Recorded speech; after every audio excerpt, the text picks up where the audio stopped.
Vous avez été nombreux à me partager vos peurs sur l'organisation, sur la rentrée en formation d'éducateurs de jeunes enfants et du coup c'est ce dont on va parler aujourd'hui. Salut YouTube, bienvenue dans une nouvelle vidéo de la chaîne Devenir éducateur de jeunes enfants. Aujourd'hui on va parler des fournitures scolaires qui sont nécessaires pour entrer en formation d'éducateur de jeunes enfants, sachant que je vais essayer de balayer un petit peu tout, que ce soit d'un point de vue papier, organisation traditionnelle, mais aussi quelques éléments numériques que je trouve intéressants, que j'avais pas encore mis en place quand moi j'étais en formation d'éducateur de jeunes enfants, mais qui aujourd'hui font partie de mon organisation quotidienne, donc je pense que ça peut être intéressant. Bien sûr, chacun a son organisation, chacun a ce qui lui plaît le plus, donc je vais essayer de balayer tout ça et vous pourrez choisir ce qui vous correspond le plus. Il n'y a pas une organisation idéale, il n'y a pas un type de fourniture idéale. Chacun peut piocher un petit peu ce qui lui parle et avec lequel il sera le plus à l'aise une fois en formation. D'ailleurs, j'en profite pour vous dire que cet été, je vais partager pas mal d'informations sur la formation d'éducateurs de jeunes enfants, notamment par rapport à la rentrée, parce que vous êtes nombreux à avoir réussi les sélections d'admission et aujourd'hui à vous poser des questions sur cette formation, sur concrètement ce que vous allez vivre en fait pour les 3 ans à venir. Donc c'est pour ça que j'ai décidé de répondre à vos questions. Si vous en avez d'autres, n'hésitez pas à les mettre en commentaire et je verrai pour les intégrer dans les prochaines vidéos. Et aussi, en parallèle, cet été, je suis en train de faire une mise à jour de la prépa pour aider les étudiants, les candidats l'année prochaine à réussir les sélections d'admission. Et il est possible de réserver votre place pour la rentrée de septembre si ça vous intéresse. Je vous mets tous les liens dans la description et puisque je voulais faire un petit geste pour des personnes qui réservent leur place dès maintenant, j'ai décidé d'offrir un appel individuel au début de la formation de la prépa à toutes les personnes qui réserveront leur place pour la rentrée. Ça nous permettra de faire un point ensemble et d'avoir vraiment un appel individuel. Alors bien sûr après, parmi les mises à jour de la prépa, il y aura par exemple plus d'appels collectifs, mais là c'est vraiment pour mettre ça en avant, donc je vous mets toutes les informations en description. Pour cette vidéo, j'ai trié un petit peu les différentes fournitures scolaires et outils en 4 grands points, et donc le premier, c'est tout ce qui va concerner les outils d'organisation. Le premier indispensable pour pouvoir s'organiser dans la formation d'éducateur de jeunes enfants, c'est d'avoir un agenda, soit papier, soit électronique, ou éventuellement en version électronique, un gestionnaire de tâches. Alors, par exemple, il y a Google Agenda qui est très intéressant et c'est important d'avoir un agenda tout simplement pour pouvoir noter les semaines où on est en cours, les semaines où on est en stage, les semaines où on aura des dossiers à rendre, les semaines où on a des travaux de groupe de programmer pour pouvoir vraiment s'organiser. Et je trouve que là, l'avantage d'un outil électronique comme Google Agenda, c'est qu'on peut activer des notifications, on peut mettre des couleurs différentes, on peut superposer des agendas, des choses comme ça qui permettent vraiment d'y voir plus clair qu'un agenda papier où on va vite venir gribouiller dessus, effacer, recommencer et où ce sera pas forcément lisible. Moi j'aime bien quand c'est propre, j'aime bien quand il n'y a pas trop de gribouillis, donc l'électronique, le numérique c'est génial pour ça. Et surtout Google Agenda, ça se synchronise sur téléphone et sur ordinateur, donc pas besoin de recopier, de écrire à plusieurs endroits, ça va super vite, la magie d'internet, on adore, mais voilà, je trouve que c'est vraiment indispensable. Après, si vous êtes vraiment plus organisation papier, vous avez l'habitude d'avoir un agenda que vous consultez régulièrement, parce que moi j'en ai eu des papiers mais je les consulte pas, j'y arrive pas, je suis toujours en train de regarder celui de mon téléphone. En tout cas, si vous préférez en format papier, je vous conseille de prendre des agendas semainiers, ceux où on va voir toute la semaine pour avoir vraiment une vision globale de ce qui va arriver et pouvoir voir plus facilement que l'agenda jour par jour comme on avait au collège où il fallait écrire les devoirs pour le lendemain. C'est plus forcément ce qui est adapté après dans le supérieur. La vision par semaine, c'est vraiment ce qui va aider à se projeter, surtout que c'est semaine cours, semaine stage par exemple, c'est beaucoup plus simple. Le deuxième outil que j'ai appelé le panier à idées. Je l'ai appelé comme ça parce que chacun va lui donner la forme qu'il veut. Mais ce qu'il faut savoir, c'est que quand on est en formation, on a un petit peu des moments inattendus, on a des idées qui popent comme ça dans notre tête. Je me souviens par exemple une fois d'un dossier de groupe qu'on écrivait et où une personne qui écrivait avec moi, une collègue de formation, était arrivée au moment du travail de groupe qui avait dit « Oh, ce matin dans ma douche, j'ai eu une idée, attendez, j'arrive plus à la retrouver ». En fait, c'est toujours dans ces moments comme ça où on a des idées qui viennent et il faut avoir un panier à idées, un endroit où on va pouvoir noter tout ça et se libérer notre tête et être sûr de garder les choses, même si sur le moment elles peuvent nous paraître bien, après se dire non, en fait c'était pas top. Il faut avoir de quoi noter ça. Donc, vous avez plusieurs choix. Soit avoir un petit carnet avec vous qui va être utilisé pour ça, pour lâcher toutes vos idées, pour ce qui vous vient en tête comme ça spontanément. Vous pouvez aussi avoir un outil numérique. Moi, c'est ce que j'ai maintenant. Il y a plein d'outils de prise de notes, pardon, qui existent. Donc, vous pouvez en trouver facilement, qui se synchronisent pareil sur ordinateur, sur téléphone. C'est vraiment génial. Moi, pendant longtemps, j'ai utilisé Evernote. Maintenant, je suis plutôt avec Notion. C'est à vous de voir l'outil qui vous conviendra. Mais comme ça, dès que vous avez une idée, vous sortez votre téléphone, vous la notez, c'est fait. Et sinon, aussi, autre idée, c'est les post-it.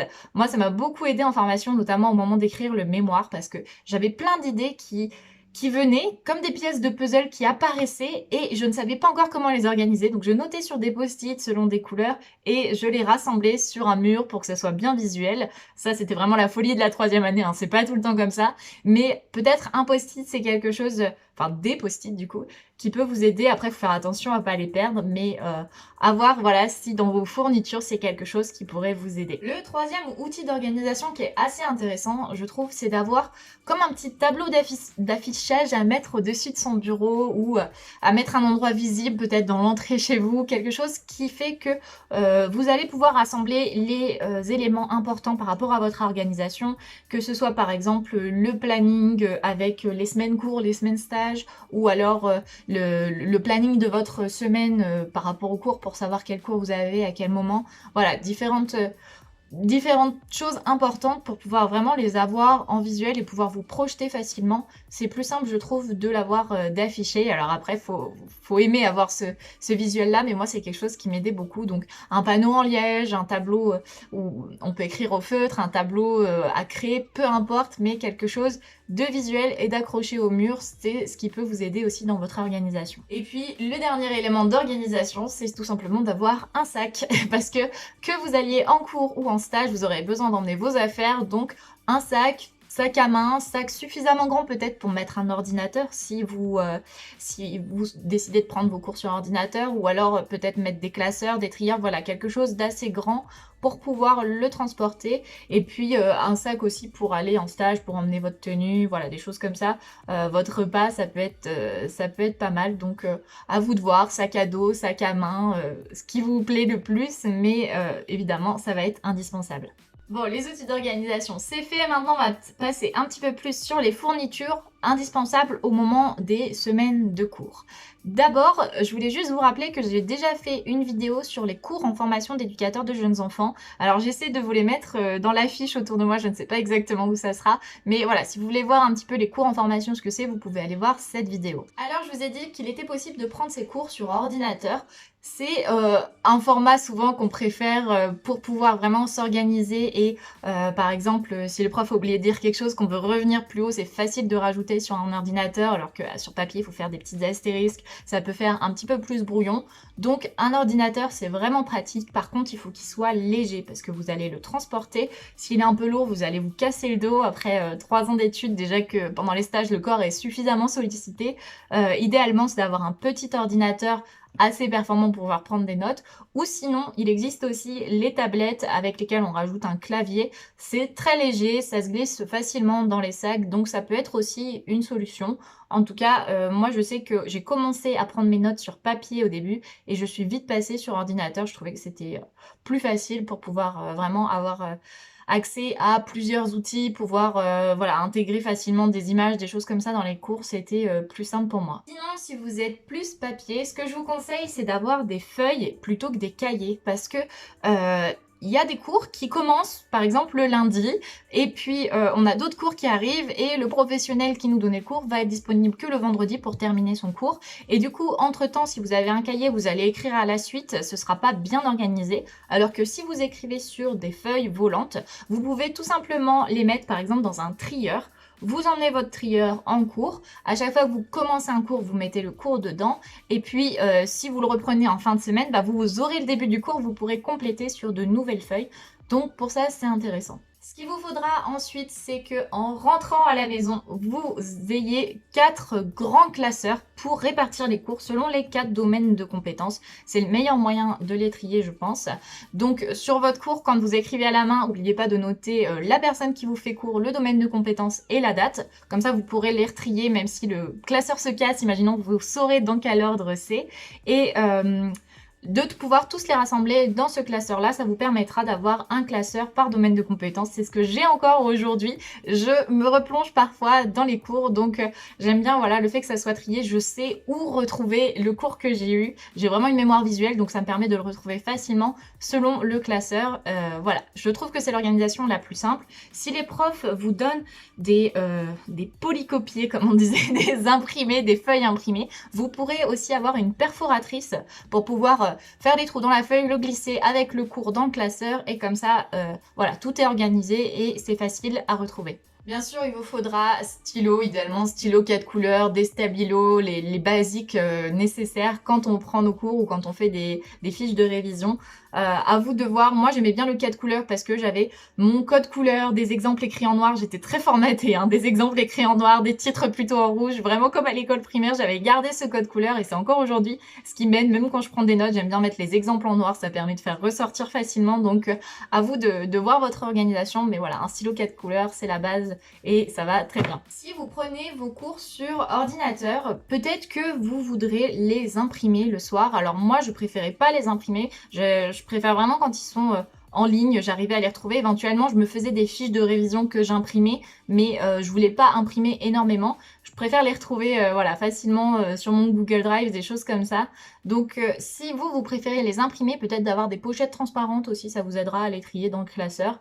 Mais voilà, globalement, concernant les cours, les fournitures nécessaires, il n'y a rien d'extraordinaire. Vous pouvez même acquérir tout ça au fur et à mesure de la formation en voyant quelle est votre organisation. Par contre, ne tardez pas trop à la trouver parce que c'est vrai que quand on arrive au mois de décembre et qu'il y a 3 mois à rattraper au niveau de l'organisation, c'est pas forcément top, mais voilà, trier facilement en 4 domaines de compétences les cours et pouvoir avoir des cours qui ont commencé peut-être en début de semaine, pouvoir reprendre ces cours-là pour écrire à la suite. Je trouve que c'est l'essentiel à comprendre par rapport aux fournitures et à l'organisation à avoir des cours en formation. Maintenant qu'on a vu la partie cours, on va passer un petit peu plus sur la partie stage. Qu'est-ce qui est nécessaire à avoir ?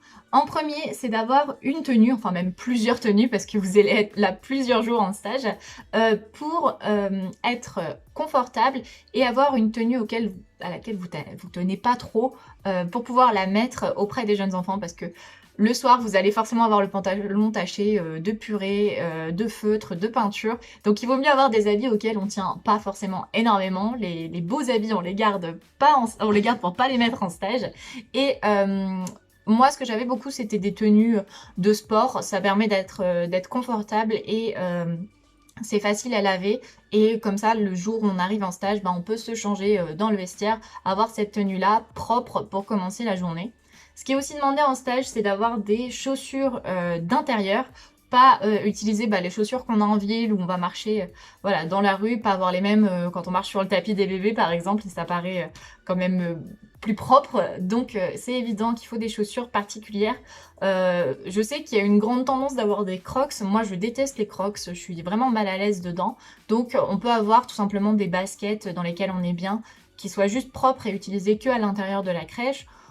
J'utilisais aussi parfois un petit peu des chaussons de gym qu'on peut trouver chez Decathlon parce qu'ils sont assez souples. Donc quand on est notamment auprès des bébés, qu'on est souvent amené à s'asseoir, à être toujours proche du sol, je trouvais plus confortable aux pieds. Après, tout est possible, hein, des petites baskets, vous trouvez ce que vous voulez, mais une paire de chaussures exclusivement pour les structures, c'est vraiment exigé, hein. Généralement c'est nécessaire, donc dans tous les cas, vous les utiliserez. Ce qui est aussi pas mal d'avoir en stage, c'est un petit carnet, idéalement qui passe dans votre poche, comme ça vous pouvez le dégainer à tout moment. Un petit carnet, un petit crayon, qui vous permet de prendre des notes au cours du stage si vous avez des observations dans la journée. Moi, dans ce petit carnet, ce que je faisais en général, c'est que je notais juste quelques mots de ce que j'avais observé pour m'en souvenir facilement. Et en fin de semaine, je faisais un point un petit peu sur mes différentes observations lors du stage et éventuellement, je les recopiais sur mon ordinateur pour celles qui avaient qui était vraiment importante, que je sentais que j'avais besoin de plus développer dessus. Je l'ai recopié et je développais un petit peu plus à ce moment-là. En tout cas, ce petit carnet qui vous suit au cours du stage, ça vous permet de retrouver facilement des situations que vous pourrez utiliser ensuite en cours, soit pour des temps d'analyse de la pratique, soit pour écrire des dossiers, soit pour en parler. Vous allez avoir de toute façon beaucoup de liens entre le stage et le cours, donc tout rassembler dans ce petit carnet, ça vous aidera à garder en mémoire les éléments importants de votre stage. Et puis, dernier point important en stage, d'avoir une petite boîte où vous pouvez emmener votre repas, une petite lunchbox, parce que souvent, au moment des pauses, parfois il n'y a pas forcément le temps d'aller acheter à manger, de sortir. Vous faites votre petit repas, vous l'emmenez dans la boîte, et comme ça, vous l'avez sur place. Il y a toujours des petits frigos, des micro-ondes, vous pouvez faire réchauffer. Donc la petite boîte, elle est pas mal. Alors attention à ce qu'elle ferme bien, parce que ça m'est arrivé avec plusieurs boîtes que la boîte se renverse dans le sac, donc après on a de la sauce partout, c'est vraiment un point important, que la boîte puisse fermer facilement ou la glisser dans un sac. La petite astuce par rapport à votre lunchbox. Globalement, pour les stages, c'était surtout ces 3 grands points à avoir. Maintenant, je voulais aussi vous rajouter un petit point plutôt sur les livres que vous pouvez acquérir par rapport à la formation, pour entrer en formation, pour avoir plein d'éléments là-dessus. Je vous conseille d'acheter éventuellement des mémofiches ou des livres sur le DE-JE. Ça vous permettra d'avoir en quelque sorte les grands cours. Les mémofiches, ce que je trouvais bien, c'est que c'était les cours rassemblés sur des fiches très faciles pour réviser. Éventuellement, on pouvait gribouiller pour ajouter des éléments de notre cours, mais ça évitait de faire des fiches de révision sur certains sujets. Donc vraiment, les mémofiches, pour moi, c'était le plus important, plus que le DE, JE, même si il y en a certains qui sont bien, d'autres sont pas assez développés à mon goût. Donc voilà, les mémofiches. Et puis ensuite, gardez-vous un budget pour pouvoir acheter des livres au cours de la formation. Ça sert à rien d'en acheter beaucoup avant et finalement pas les lire parce qu'on n'a pas le temps, parce qu'ils nous intéressent pas, parce que c'est pas cela dont on avait besoin. Plutôt garder un budget et dites-vous, voilà, après un trimestre de formation, qu'est-ce que j'aurais envie d'acheter comme livre? Et finalement, avec l'écriture des dossiers, avec les situations que vous allez voir en stage, vous aurez des livres clés qui vous viendront où vous vous direz, voilà, celui-là j'ai besoin de le lire maintenant parce que j'ai telle situation, j'ai tel dossier. Après, avant d'acheter, vous pouvez aussi vérifier si dans la bibliothèque de l'école il n'y est pas, si vous n'avez pas des amis qui l'ont déjà acheté, pour emprunter, pour lire, et si éventuellement, après avoir lu, vous les trouvez vraiment intéressants, à ce moment-là, l'acheter. Moi, il y a beaucoup de livres où j'ai fait comme ça parce que on se retrouve vite avec une grosse collection de livres, et vu que je déménageais beaucoup, c'était vraiment impossible à porter à chaque fois. Donc ça nous aide à faire du tri sur quels livres on veut vraiment posséder pour pouvoir les lire régulièrement et retourner régulièrement, et ceux qu'on a besoin juste de consulter, qui finalement en étant empruntés, c'est suffisant. Donc voilà les grands éléments en lien avec les fournitures scolaires pour la formation EJE. Je vous rappelle que chacun a son organisation, chacun trouvera ce qui lui convient comme outil, comme façon de prendre des notes. Vous pourrez même le voir après avoir fait 1 ou 2 semaines de cours. Vous emmenez juste une feuille au début et vous voyez ce qui vous va mieux. Le mieux, c'est de tester en fait pour vérifier. Et puis surtout, n'hésitez pas à tester éventuellement une organisation numérique. Il y a quelque chose qui sauve la vie que je ne vous ai pas dit dans la vidéo. Quand on est sur par exemple Google Agenda, on peut créer des notifications, une alerte 1 heure avant, 1 jour avant, 1 semaine avant, qui nous permet vraiment de pas oublier des choses à faire, des éléments, des dossiers à rendre, des choses comme ça. Je trouve que le point fort de ces outils, c'est vraiment les notifications. Ça allège le mental de façon incroyable. Vraiment, moi, ça m'aide vraiment tout le temps dans mon quotidien. Donc, je pense que vous pouvez aussi le mettre en place en formation EJE. L'idéal, c'est vraiment de tester votre organisation et de voir ce dont vous avez besoin. Il n'y a pas d'organisation miracle, de recette miracle. À vous de voir ce qui vous va et faites en sorte de ne pas vous surcharger de carnets, d'endroits où vous prenez des notes parce que vous risquez de vous y perdre. Donc voilà, si c'est quelque chose qui reste simple et organisé, c'est ce qui vous aidera au mieux. Voilà pour cette vidéo. Je vous rappelle que tout l'été, il y aura des vidéos, des mails en lien avec la formation de JE. Donc vous pouvez vous abonner à cette chaîne pour recevoir toutes les prochaines. Et puis, si vous avez envie d'entrer en formation d'éducateur de jeunes enfants, que vous avez envie aussi de vous préparer aux sélections d'admission pour maximiser vos chances de réussite, je vous rappelle que le lien pour intégrer la prépa et pour réserver votre place est dans la description. Voilà pour cette vidéo, je vous dis à très vite pour la prochaine.